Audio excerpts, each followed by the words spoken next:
ஊழல் என்பதை பற்றி பேசுவதற்கு அடிப்படை அருகதை தகுதியற்றவர் விஜய். அவர் கூட இருக்கிற ஆதவர்ஜுனா யாரு? சற்றே முன்னர் பொறுப்பேற்றிருக்கக்கூடிய இந்த அரசு 45 நாள்ல கல்வித்துறையில சாங்ஷன்ஸுக்கு ஊழல் கொடுத்தது, லஞ்சம் பெற்றது என்கின்ற புகார் இருக்கிறது. பதவியேற்று 4-5 நாட்களில் டெண்டரை கேன்சல் பண்ற அளவுக்கு ஊழலை உள்ள நுழைச்சிட்டாரு புஷி ஆனந்த். 23 ரூபாய் யாரோ வாங்கினாரா, அவர் சிவசங்கர் அவர்களுடைய உதவியாளரா, அதற்கு சம்மனா இதுக்கு போறாங்க. இப்ப ஒரு மனிதனை 2 விஷயத்தில் இழிவுபடுத்துவார்கள். பெண் குற்றச்சாட்டு என்று இழிவுபடுத்துவார்கள். இன்றைக்கு அடிப்படையிலேயே அதற்கு தகுதியற்ற தலைவர்கள் தான் இன்றைக்கு ஆண்டு கொண்டிருக்கிறார்கள். ஊழலின் ஊற்றுக்கண் அப்படின்னு சொன்னா அது கரெக்டா பொருந்தி வரக்கூடிய இடம் என்ன அப்படின்னு சொன்னா அது தாவேகா. ஊழல் செய்தவர்களையும் அழைத்துக் கொள்வோம், ஊழல் செய்ய விருப்பம் இருப்பவர்களையும் சேர்த்துக் கொள்வோம். ஆதவர்ஜுனாட்ட இருக்கிறது என்ன? அவருடைய பணமா? நேரமில்லை என்கிறார்கள். ஒரு ஆட்சி அதிகாரத்தை செய்வதற்கும் சட்டம் ஒழுங்கை கட்டுக்குள் வைத்து இருப்பதற்கும் நேரம் தாங்க. இப்பதான் வந்திருக்கிறோம் 6 மாசம் தாங்க, இப்பதான் வந்திருக்கிறோம் 6 மாசம் தாங்கன்றாங்க. ஆனால் தேர்தல் நேரத்தில் நடந்த ஒரு கைகலப்பு பிரச்சனைக்காக வந்தவுடனே அவர் மீது கொலை முயற்சி வழக்கு பதிவு செய்வதற்கு இந்த அரசாங்கத்திற்கு நேரம் இருக்கிறது. அது பழிவாங்கும் நடவடிக்கை இல்லையா? அண்ணன் இப்படி பேசுறாரு, எங்க தலைவர் என்ன நினைச்சாரு, அவரு அண்ணன் பேசுறது சரியில்லை, அதை வாபஸ் வாங்கிங்கன்னு சொல்லிட்ட பிறகுதான் இந்த விஜயபாஸ்கர் ராஜினாமாவை கொஞ்சம் சாஃப்டாகவும், ஜனநாயகன் பட தயாரிப்பாளருடைய அந்த இன்க்ளூஷனை இண்டக்ஷனை சாஃப்டாகவும் சொன்னாரு.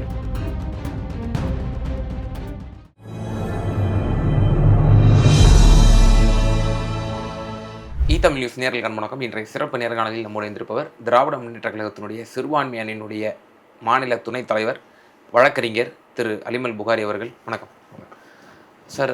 இந்த தமிழக வெற்றி கழகத்தினுடைய ஆட்சியில் நாள்தோறும் ஒரு தலைப்புச் செய்தியாக வரக்கூடிய ஒரு சம்பவம் என்பது திராவிட முன்னேற்ற கழகத்தினுடைய முன்னாள் அமைச்சர்கள் மீதான அந்த ஊழல் புகார்கள் மற்றும் அவர்கள் மீதான அந்த வழக்கு பதிவு இவைகள் தான் ஏதாவது ஒரு நாள் நிச்சயமாக இடம்பெற்றிருந்த பார்க்குறோம். அதனுடைய வரிசையில் இன்றைய தினம் முன்னாள் போக்குவரத்து துறை அமைச்சர் சிவசங்கர் அவர்கள், அவர் அமைச்சராக இருந்த காலகட்டத்தில் வேலை வாங்கி தருவதாக 23 லட்சம் அவர் லஞ்சம் பெற்றதாக அவர் இன்றைய தினம் மத்திய குற்றப்பிரிவு போலீஸாரிடம் அவர் ஏற்கனவே சம்மன் அனுப்பப்பட்டது. இன்றைய தினம் அவர் ஆஜராகியிருக்கிறார். எப்படி பார்ப்பது? தமிழக வெற்றி கழகம் அதிரடியான பல நடவடிக்கைகளில் ஈடுபடுறாங்களா, இல்லை இது அரசியல் பழிவாங்கல் நோக்கமா? அஸ் அ டிஎம்கே காரரை எப்படி பார்க்குறீங்க?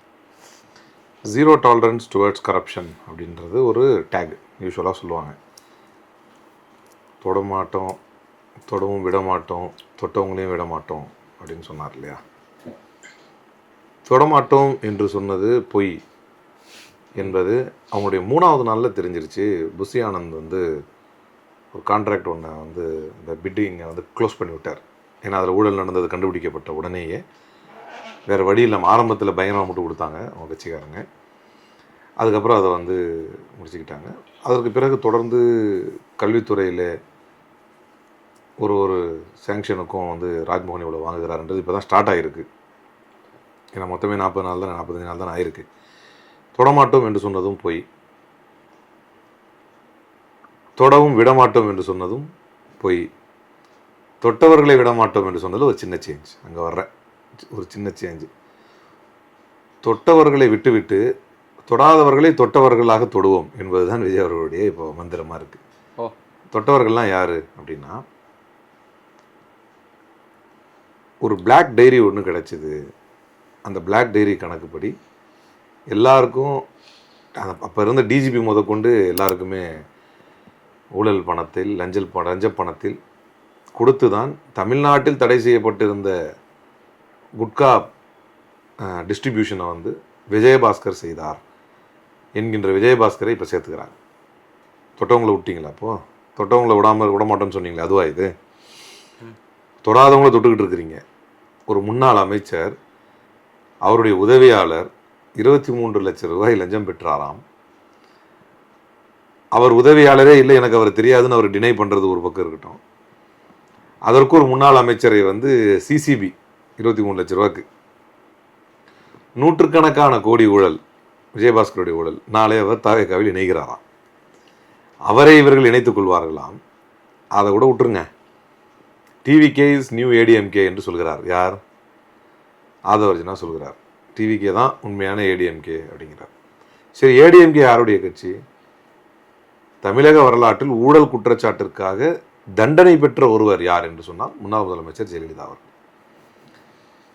ஆனால் அவர் கூட விட்டுருவோம், அந்த கட்சியை நாங்கள் தான் எடுக்கிறோம், அவங்கள எடுக்கலை அப்படின்னா, அந்த முன்னாள் முதலமைச்சரை இப்போது வரை அரசியல் தலைவராக ஏற்று அவருடைய புகைப்படத்தை பாக்கெட்டில் வைத்திருக்கக்கூடிய செங்கோட்டையன் யார்? ஊழலின் ஊற்றுக்கண் அப்படின்னு சொன்னால் அது கரெக்டாக பொருந்தி வரக்கூடிய இடம் என்ன அப்படின்னு சொன்னால் அது வந்து தாவேகா. ஊழல் செய்தவர்களையும் அழைத்துக் கொள்வோம், ஊழல் செய்ய விருப்பம் இருப்பவர்களையும் சேர்த்துக்கொள்வோம்.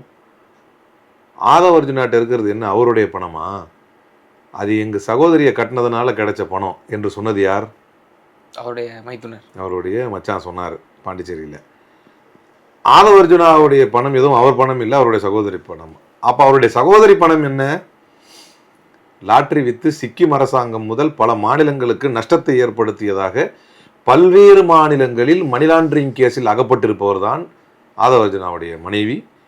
அந்த மனைவியுடைய பணம் தான் அவருடைய பணம் என்கின்றார். தாவேக்காவுடைய மொத்த பணம் இன்னைக்கு விஜய் என்கின்ற ஒருவரால் மட்டுமே இந்த வெற்றி கிடைத்து விடவில்லை. மாறாக ஆதவ அர்ஜுனா அவர்களுடைய பொருளாதார உதவியோடும் தான் இந்த ஆட்சி நடைபெற்று கொண்டிருக்கிறது என்பது உண்மை என்றால், ஆதவ அர்ஜுனாவுடைய பணம் அவருடைய பணம் இல்லை, என்னுடைய சகோதரி பணம் தான் என்று அவர் சொல்வது உண்மை என்றால், அவருடைய சகோதரி பணம் என்பதே பொதுமக்களுடைய வயிற்றில் அடித்து சட்டவிரோதமாக சேர்க்கப்பட்ட பணப்பரிவர்த்தனையில் சேர்க்கப்பட்டது என்று கேரளா நீதிமன்றம் உட்பட பல்வேறு நீதிமன்றங்களில் வழக்கு நிலுவையில் இருக்கிறதே. அப்ப இது என்ன? இப்ப நீங்க சிவசங்கர் அவர்களை வந்து இது அடுத்த பாயிண்ட்டுக்கு வருவோம். Why they are trying to silence DMK? ஏதாவது ஒரு முகாந்திரம் இருக்கிறதா? இப்ப பாருவோம், நேரம் இல்லை என்கிறார்கள். ஒரு ஆட்சி அதிகாரத்தை செய்வதற்கும் சட்டம் ஒழுங்கை கட்டுக்குள் வைத்து இருப்பதற்கும் நேரம் தாங்க. இப்பதான் வந்திருக்கிறோம் 6 மாசம் தாங்க, இப்பதான் வந்திருக்கிறோம் 6 மாசம் தாங்கன்றாங்க. ஆனால் தேர்தல் நேரத்தில் நடந்த ஒரு கைகலப்பு பிரச்சனைக்காக அங்க இருந்தவர்கள்லாம் அந்த சினாரியோ வேற மாதிரி சொல்றாங்க, அது நடந்ததே வேற. சேகர்பாபு அவர்களை, முன்னாள் அமைச்சர் சேகர்பாபு அவர்களை வீணாக சீண்டி வம்பெடுத்தது அவர்கள் தான் அப்படின்னு சொல்றாங்க. இருக்கட்டும், அது எங்க நடந்ததுன்றது ஒரு பக்கம் இருக்கட்டும். வந்தவுடனே அவர் மீது கொலை முயற்சி வழக்கு பதிவு செய்வதற்கு இந்த அரசாங்கத்திற்கு நேரம் இருக்கிறது. அது பழிவாங்கும் நடவடிக்கை இல்லையா? முக்தாரையும் சூர்யாவையும் குண்டாஸ்ல அடைப்பதற்கு இவர்களுக்கு நேரம் இருக்கிறது. இன்றைக்கு இதெல்லாம் மக்கள் பார்த்துக்கிட்டு இருக்கிறாங்க. நீங்கள் யார்? ஊழலின் நூற்றுக்கண் அதெல்லாம் விடுங்க. எம்ஆர் விஜயபாஸ்கர் வந்து ராஜினாமா பண்ணிட்டார். இப்போ என்ன, இப்போ முதல்ல இவருக்கு இந்த விஜயபாஸ்கருக்கு சொல்லிட்டு இருந்தது என்னன்னா, சேர்ப்பாரா சேர்க்க மாட்டாங்களா, சேர்க்கக்கூடாதுன்னு சொல்றாங்க, ஸ்ட்ரிக்டானோ சொல்றாங்க, ஜான் ஆரோக்கியசாமி வேணான்னு சொல்றாரு அப்படிலாம் சொன்னாங்க. இப்போ நான் சேர போறேன்னு இப்போ அறிவிச்சிட்டார். 100 கோடி ஊழலுக்கு டிவிஎஸ்ஆல் துரத்தப்பட்டு பல மாநிலங்களுக்கு தப்பி ஓட முயற்சித்தவர் தான் இந்த விஜயபாஸ்கர். இவர் உட்காந்து வியாக்கியானம்லாம் பேசிக்கிட்டு இருக்கிறாரு. திமுக அதிமுக சேர பார்த்தாங்க, இது நியாயமா அப்படின்னு இப்போ அறிக்கை கொடுத்துட்டு இருக்கிறாரு. அவரை இவர்கள் சேர்க்க பார்க்கிறார்கள். ஆதவ அர்ஜுனா ஏற்கனவே ஆட்சி அமைத்த புதிதிலேயே ரத்து செய்யப்பட்ட டெண்டர், ராஜ்மோகன் மீது புதிதாக எழும் குற்றச்சாட்டுகள், விஜய் அவர்களுக்கு வந்து அரசியலுக்கு நுழைவதற்கு முன்னால் அவர் மீது இருந்த வரி ஏய்ப்பு புகார்கள், ஆதவ அர்ஜுனாவுடைய லாட்டரி புகார்கள், இன்றைக்கு எழுந்திருக்கக்கூடிய விஜயபாஸ்கரை வந்து இந்த கட்சியில் சேர்த்துக்கொள்வோம் என்று சொல்லியிருக்கக்கூடிய இந்த புதிய ஒரு பெரிய ஊழல் பெருச்சாலியை தன்னுடைய கட்சியில் சேர்த்துக்கொள்வோம் என்று சொன்ன இந்த புகார், எல்லாவற்றுக்கும் மேலாக ஊழல் ராணி என்று தமிழகத்திலே போற்றப்பட்ட, ஊழலால் மட்டுமே தண்டிக்கப்பட்ட ஒரு நபராக இருக்கக்கூடிய ஜெயலலிதா அவர்களை தன்னுடைய அரசியல் தலைமையாக ஏற்று அவருடைய புகைப்படத்தை இன்று வரை பாக்கெட்டில் வைத்துக்கொண்டு சுத்தும் செங்கோட்டையன், இவர்கள் எல்லாம் வைத்துக்கொண்டு ஊழலுக்கு எதிராக தாவேகா பேசுவதே நகைப்பிற்குரியது, நகைமுரண். நம்பர் 1. தார்மீகமே கிடையாதுன்றீங்களா தமிழக வெற்றிகளை? இல்ல, அது மட்டும் அல்ல, அதுக்காக அவங்க நடவடிக்கை எடுக்க கூடாதுன்ற அடுத்த கேள்வி வந்துடும். அதான கேட்க வரீங்க? அதான் இதுவரை சிடிஆர் நிர்மல்குமார் பேசுகிறார். வெள்ளை அறிக்கை அப்படிங்கிற பேரில் ஒரு நகைச்சுவையை வந்து நிறைவேற்றி கொண்டிருக்கிறார்கள் அவருடைய கட்சிக்காரர்கள். வெள்ளை அறிக்கைக்கான வியாக்கியானத்தை வந்து பிடிஆர் பழனிவேல் தியாகராஜன் சார் அழகா கொடுத்தார். எது பப்ளிக்லி ஆக்சசிபிள் இல்லையோ அதை கொண்டு வந்து மக்கள் மன்றத்திலே வைப்பதற்கு பேர் தான் வெள்ளை அறிக்கை.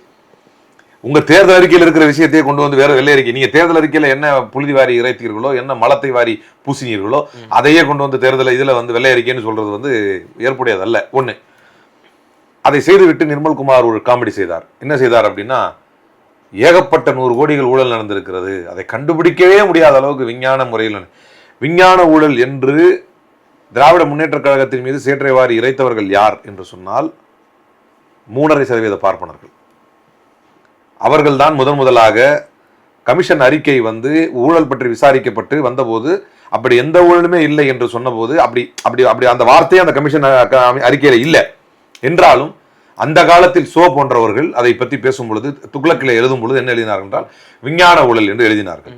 இது திராவிட முன்னேற்ற கழகத்திற்கு எதிராக எப்போதெல்லாம் இவர்களால் திராவிட முன்னேற்ற கழகத்தை சித்தாந்த ரீதியாக எதிர்கொள்ள முடியவில்லையோ, சித்தாந்த பலம் கொண்டு அவர்களோடு மோத முடியவில்லையோ, அல்லது சித்தாந்த லெகசின்னு ஒன்று இருக்கும்ல, ஐடியாலஜிக்கல் லெகசியை வச்சு இவங்களால வந்து டேக்கிள் பண்ண முடியலையோ, அன்னைக்கு கூட ஒரு விவாதத்து பெறும்போது ஒரு சின்ன பொடியன் கேட்கறான், எங்களுக்கு ஹிஸ்ட்ரி வேணாம் அப்படிங்கிறான். ஏன்னா இவங்களுக்கு ஹிஸ்ட்ரி கிடையாது. சூர்யா எங்களுடைய கட்சியில இருந்து அழகா டேக்கிள் பண்ணார். அதை உங்களுக்கு ஹிஸ்ட்ரி இல்லைங்கிறது உங்களுடைய தாழ்வு மனப்பான்மை, உங்களுக்கு லெகசி இல்லை. அப்போ லெகசி வைஸ் டேக்கிள் பண்ண முடியல, பர்ஃபார்மன்ஸ் வைஸ் டேக்கிள் பண்ண முடியல, ஐடியாலஜி வைஸ் டேக்கிள் பண்ண முடியல. இப்ப என்னதான் செய்யறது? ஊழல் என்கின்ற ஒரு குற்றச்சாட்டை முன்வைக்கிறார்கள். இதுவரை இந்திய துணைக்கண்ட வரலாற்றிலேயே ஊழலுக்காக தண்டிக்கப்படாத எந்த தலைவரையும் பெறாத ஒரு கட்சி திராவிட முன்னேற்ற கழகம். ஆனால் புகார், நீங்க ஒவ்வொரு முறை புகாரிடும் பொழுதும் செந்தில் பாலாஜி அவர்கள் மீது வழக்கு பதிவுப்பட்டு அது வந்து அவர் தொடர்ந்து அவர் சிறையில் இருக்கிறார், ஓராண்டுக்கு மேலாக சிறையில் இருக்கிறார். அப்போது உச்சநீதிமன்றம் சொன்ன வார்த்தை இப்போதும் எனக்கு தெளிவாக நினைவு இருக்கிறது.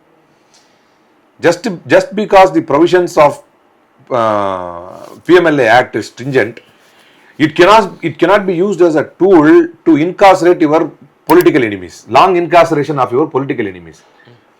உங்களுடைய அரசியல் எதிரிகளை வெகு நாட்கள் விசாரணையின்றி உள்வைப்பதற்கான ஒரு கருவியாக பிஎம்எல்ஏவின் ப்ரொவிஷன்ஸ்கள் பயன்படுத்தப்பட்டு விடக்கூடாது, சட்டக்கூறுகள் பயன்படுத்தப்பட்டு விடக்கூடாது என்று அவரை சொன்னது. டாஸ்மாக் ஊழல் என்கின்ற பெயரிலே இவர்கள் அடித்த லூட்டியிலே மரியாதைக்குரிய அன்றைய துணை முதல்வராக இருந்த இன்று எதிர்க்கட்சி தலைவர் தமிழகத்தின் நம்பிக்கை உதயநிதி ஸ்டாலின் அவர்களை வந்து அதுக்குள்ள இழுத்துட்டு வரணும் என்று இவர்கள் நினைத்த போது உச்சநீதிமன்றம் டாஸ்மாக் நிறுவனங்களுக்குள்ளாக நீங்கள் செல்லவே கூடாது என்று இடியை சொன்னது. ஏன்னா முறைகேடு, வேண்டுமென்றே ஒருவர் உள்ளிழுக்க வேண்டும் என்பதற்காக இதை செய்த தவறு என்று டாஸ்மாக் ஊழலின் போது அதை ஊழல் என்று சொன்ன அந்த வாதத்தின் போது உச்சநீதிமன்றம் இவர்களை கண்டித்தது. ஊழல் என்கின்ற பெயரில் எதையெல்லாம் இவர்கள் சுமத்தினார்கள், எல்லாவற்றுக்கும் மேலாக இரவோடு இரவாக அவரை கைது செய்ய வேண்டும் என்று முத்தமிழறிஞர் கலைஞர் அவர்களை தரதரவென்று இழுத்து வந்து அவர்களை அவமானப்படுத்தி கைது செய்ததற்கு பின்னால் அந்த வழக்கில் ஒரு சார்ஜ் ஷீட்டை கூட பதிவு செய்ய முடியாமல் தோல்வி அடைந்தவர் தான் ஜெயலலிதா. இன்னைக்கு 23 ரூபாய் யாரோ வாங்கினாரா, அவர் சிவசங்கர் அவர்களுடைய உதவியாளரா, அதற்கு சம்மனா இதுக்கு போறாங்க.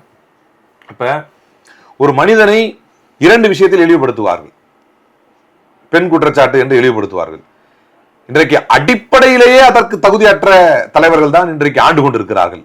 அப்படிங்கிறப்ப அந்த சப்ஜெக்ட்ல யாரையும் கொண்டு வரதில்லை. இப்ப ஏன்னா இன்னைக்கு அது ஒரு குற்றச்சாட்டாவே இல்லை. ஓப்பனாவே வந்து மனைவியை புறக்கணித்து விட்டு தன்னுடைய தோழிகளோடும் நண்பர்களோடும் இன்றைக்கு உலா வருவது ஒரு ஃபேஷன் ஆயிடுச்சு இன்னைக்கு. அப்படிங்கிறப்ப அந்த பெண் குற்றச்சாட்டுகளை வந்து பெரும்பாலும் இன்னைக்கு வைக்கிறதுல வச்சாலும் அரசியல் தளங்களில் எடுபடுறது இல்லைங்கிற மாதிரி நினைச்சுக்கிட்டாங்க. எனவே ஒருத்தருடைய கேரக்டர் அசாசினேட் பண்ணணும், ஒருத்தருடைய லெகசியை கொஸ்டின் பண்ணணும், ஒருத்தருடைய ஐடியாலஜி டென்ட் பண்ணணும், ஒருத்தரை எதிர்த்து கேள்வி கேட்க முடியாத சூழ்நிலை இருக்குது, அவனுடைய பொலிட்டிக்கலா அவங்களை வந்து கேள்விக்குள்ளாக்கணும் என்றால் இந்த புகாரை முன்வைக்கிறார்கள். நிரூபிக்க முடியாத அல்லது நிரூபிக்க தவறிய, நிரூபிக்க லாயக்கில்லாத அல்லது நடக்கவே நடக்காத விஷயங்களை புகார்களாக முன்வைக்கிறார்கள். எல்லாரையும் இதே மாதிரி வந்து கட்டம் கட்டணும். திருச்சி சிவா அவர்களுடைய மருமகன் வந்து யாரிடத்துல வந்து 20 லட்சம் ரூபாய் பெற்றார் என்று புகார் அப்படின்னு இன்னைக்கு குடும்ப அதை வந்து எப்படி பண்ணணும், அந்த தனிப்பட்ட நபர் பேரை சொல்லணும். அவர் யாருடைய மருமகன் என்று போடுவதற்கு பின்னால் இருக்கக்கூடிய உள்நோக்கம் என்ன அப்படின்னா, திமுக ஒரு கரப்டட் அப்படிங்கிற ஒரு நேரட்டிவ் வந்து தொடர்ந்து செட் செய்யப்படுது. ஆமாங்க, சல்லித்தனமா ஃபீஸ் கேரியர் புடுங்கலாம் திமுகன்னு பேசுறானுங்கல்ல. இப்போ எனக்கு என்னன்னா சார், இப்போ நம்ம 2021 ஏஐஏடிஎம்கே ஆட்சியில் இருந்தபோது பிரச்சாரத்தின் போது ஊழல் அமைச்சர்கள்லாம் நம்ம சிறைக்கு அனுப்புவோம், நாங்கள் அவ்வளோ நாங்கள் செயல்படுவோம் அப்படின்னு நம்ம சொன்னோம். ஆட்சிக்கு வந்த குறுகிய காலகட்டத்திலேயே ராஜேந்திர பாலாஜி அவர்களை வந்து நம்ம எந்த அளவுக்கு நம்ம தேடணும். ராஜேந்திர பாலாஜி எதுக்காக தேடணும்? என்ன பேசுறீங்க? ராஜேந்திர பாலாஜி எதுக்காக தேடணும்? முதலமைச்சர் அவர்களை உரிமையில் பேசி அப்போது எதிர்கட்சி தலைவராக இருந்த போது அவர் பேசியிருப்பார் நினைக்கிறேன். அந்த வழக்குக்காக தான் தேடினாங்க, அவர் ஊழலுக்காக அவர் தேடினாங்க. விஜயபாஸ்கர் தான் இவரை தான் தேடினாங்க, விஜயபாஸ்கர் அவர்களை தான். அது டிவிஎஸ்சி போட்ட வழக்கு தேடினாங்க. இப்ப நான் சொல்வது என்னன்னா சார், எனக்கு அதுதான் இப்ப கேள்வியே. இப்ப நம்ம எந்த அளவுக்கு கன்விக்ஷன் வாங்கி கொடுத்துட்டோமா? 5 ஆண்டுகள் நம்ம ஆட்சி செஞ்சோம், அஇஅதிமுகவில் ஊழல் அமைச்சர்கள் நிரம்பி இருக்கிறாங்க அப்படிங்கிறது தான் உங்களுடைய குற்றச்சாட்டுகள்.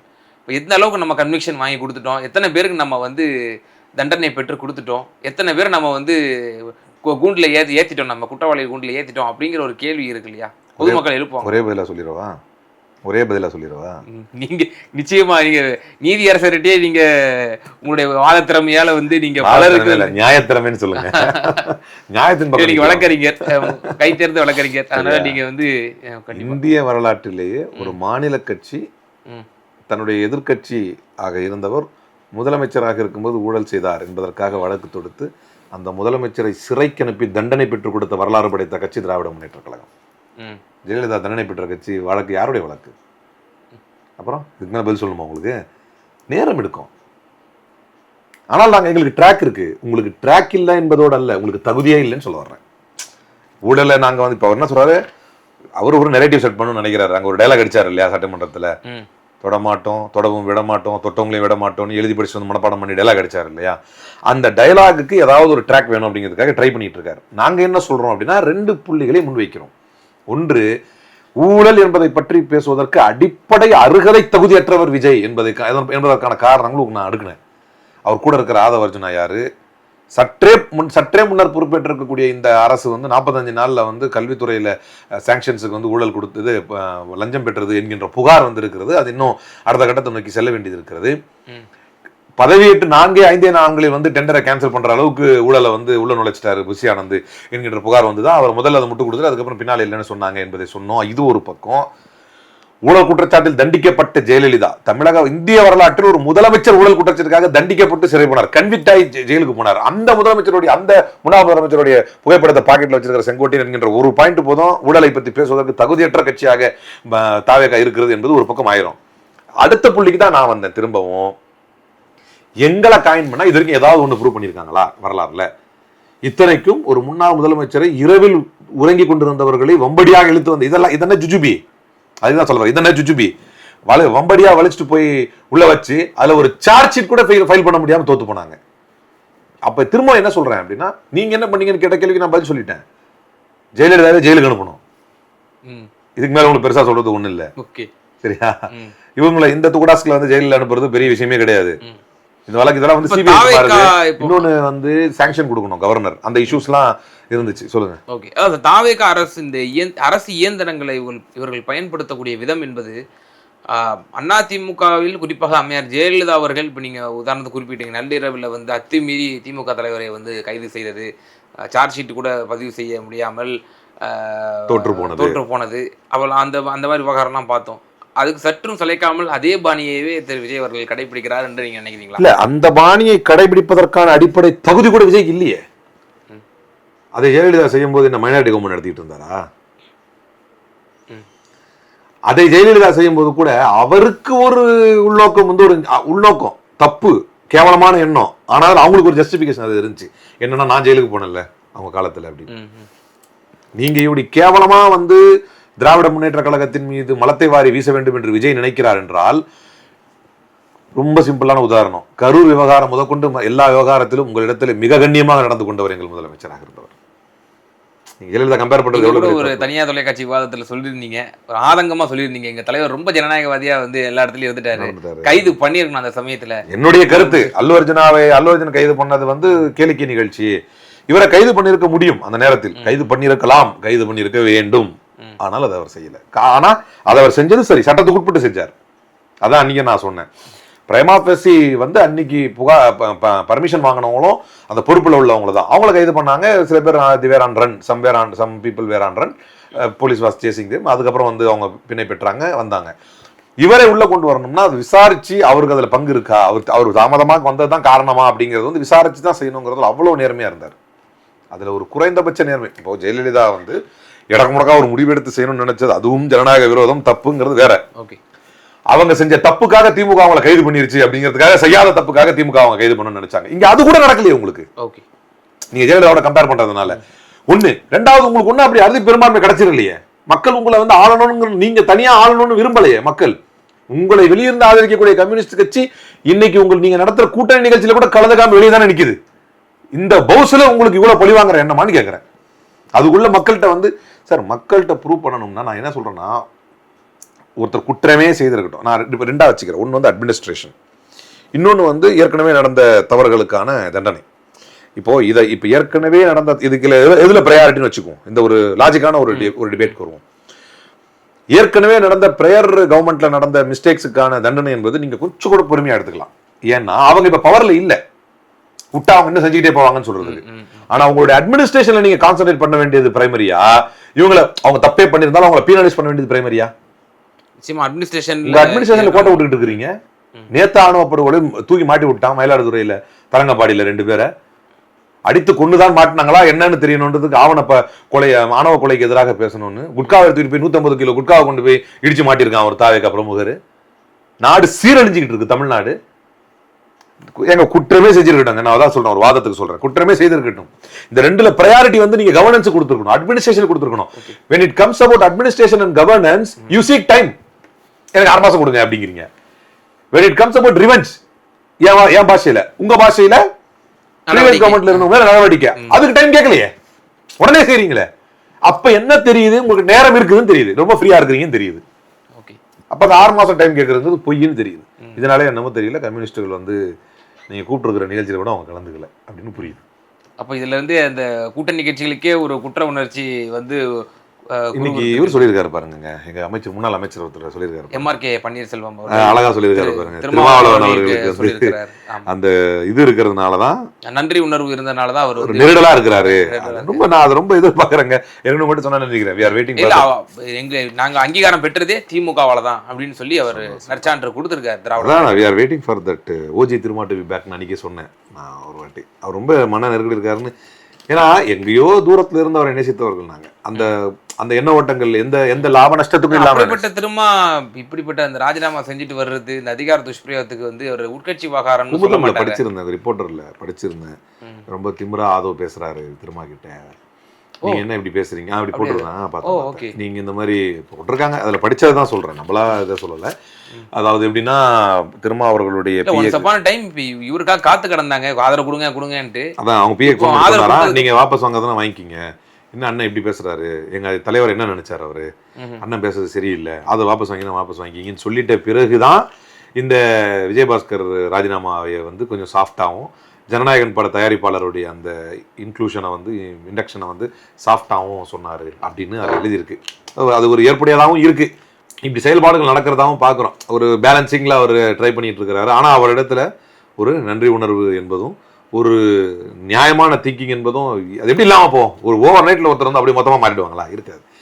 அது மாறி அப்படியே போயிடுறாரா இல்லை இப்படி வராரா அப்படிங்கிறத பொறுத்து தான் இவருடைய தலைவர் வந்து வெயிட் பண்ணுங்கன்னு இருக்காரு. இந்த கேடுகட்ட ஆட்சி, இந்த அதிகார துஷ்பிரயோகத்தை அவரும் உணர்றாரு, திருமாவளவன் அவர்கள் கண்டிப்பா உணர்வார் இல்லைங்க. அதாவது இது எப்படிங்க நியாயமாகும்? அட்மினிஸ்ட்ரேஷனுக்கு டைம் கேட்குறீங்க, பழி வாங்குறதுக்கு உங்களுக்கு டைம் கேட்கலையே, டைம் இருக்கு. நிச்சயமா சார், பல்வேறு கேள்விகளுக்கு ரொம்ப விரிவாக தெளிவாக பதில் சொன்னீங்க. ரொம்ப நன்றி.